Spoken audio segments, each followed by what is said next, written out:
A pergunta é, por que, embora haja regimes de esquerda que persigam abertamente cristãos, ainda existem cristãos que apoiam esses regimes, ou pelo menos não se opõem a eles, né? Sim, basicamente isso. Por que isso, né? Eu acho que... Mas tem um lance emocional, claro, que você falou. Sim, mas a dialética, ela se torna uma psicologia. O que eu quero dizer com isso? Toda essa onda, esse lance progressista é profundamente psicológico. Isso tem várias implicações. Primeiro, você tem uma fé no futuro e uma necessidade de subserviência ao contemporâneo que é mais forte do que você pode controlar. Porque você tem a sensação de perder o trem da história. Então, você diz, não, o mundo está indo para uma outra direção. Como é que a gente vai numa direção oposta? Nós vamos perder o bonde da história. É uma sensação psicológica muito difícil de você controlar.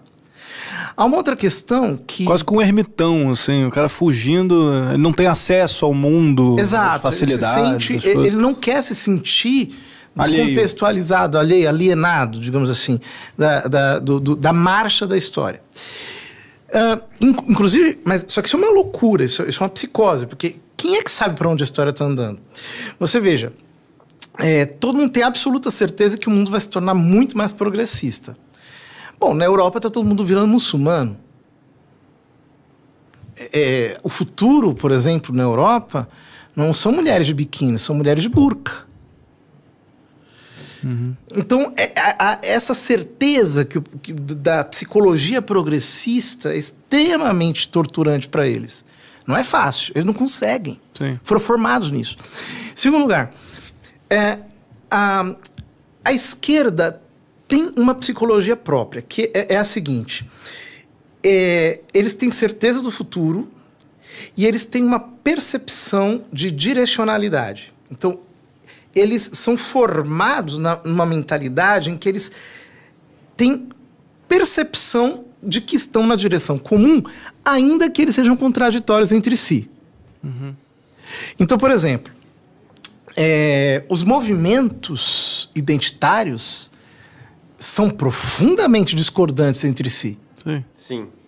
Completamente. Inclusive dentro dos próprios movimentos. Tem feminista que feminista negra que é contra feminista branca, que radical, feminista. Isso, tem mas tudo. Nas ações políticas eles são extremamente coerentes. Sim. Tudo pro mesmo caminho, mesma direção. Exatamente, eles têm um senso de direcionalidade. Ou seja, aquilo que na moral a gente chama de intenção. Eles têm um discernimento da intenção. E os objetos, que a gente chama na moral de objeto, que são as escolhas, as parcialidades, eles sabem colocar em segundo plano. Sim. Sabem colocar em segundo plano. A direita é o contrário. Não, completamente o contrário. A direita ela tem um pensamento obsessivamente voltado para o objeto moral. Então, por exemplo, se você discorda de mim, em um pontinho, você é um excomungado, eu te odeio, nunca mais vou olhar na tua cara.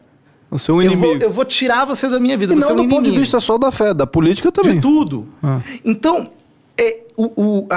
a direita padece de um integrismo patológico, em que não tem senso de direcionalidade. Você acha que é muito individualista? Muito individualista, muito elitista, enfim.